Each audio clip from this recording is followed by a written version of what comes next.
Go ahead and start by checking here my airlines, make sure they're all in good conditions, not cracked, broken, no signs of any leaks.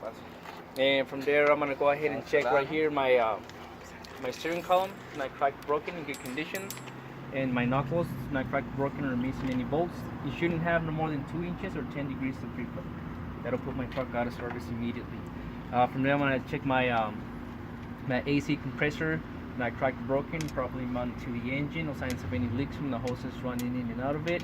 It's belt driven, and it's also no less than shouldn't be no more than 3/4 of free play. My pulley is in good conditions, not cracked, broken, good conditions. And then from there, I got my air brake compressor, not cracked, broken. It is properly mounted to the engine, and lines running in and out of it, no signs of any leaks, good conditions.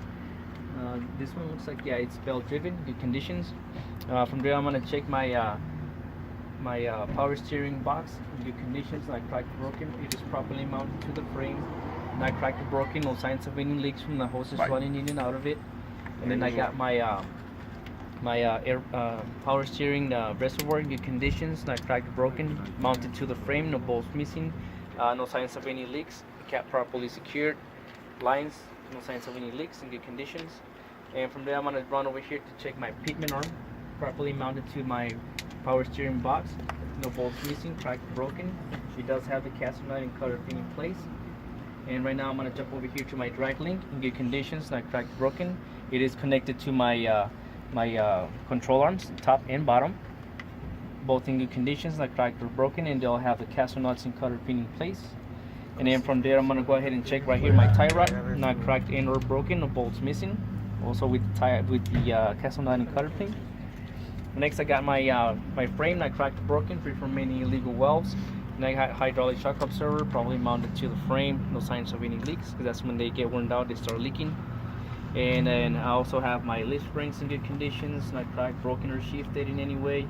And I do have my 2 U-bolts properly mounted to the front axle, no bolts missing. Do have my bumper stopper with the spacers, not missing, cracked, or broken. And I do have my hanging supports right here in the front, one here in the rear, no bolts missing, properly mounted to the frame, not cracked and or broken. And then from there, I'm gonna jump over to my airlines, not cracked, broken, no signs of any leaks. Air brake chamber, not cracked, broken, definitely no signs of any leaks. And slack adjuster and push rods, both in good conditions, not cracked, broken, or pins missing.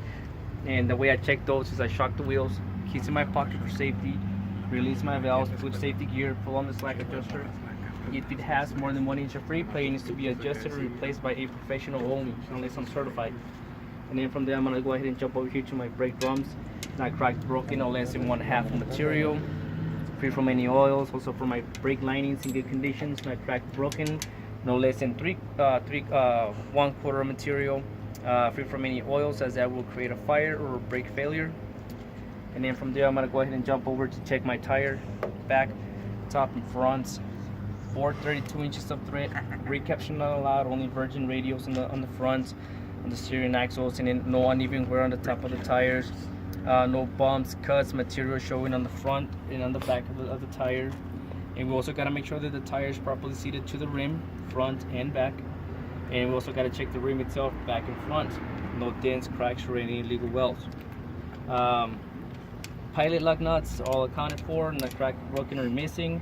If they show rust or a shiny thread around it, it's an indication that it needs to be readjusted or replaced by a professional. Air valve, not cracked, broken, or missing, no signs of any leaks. The way I check the tire pressure is with a gauge, no less than 80 psi, no more than 100 psi. If they ask to be more specific, less than 80 psi, internal damage, more than 100 psi, boom, could be a blow up.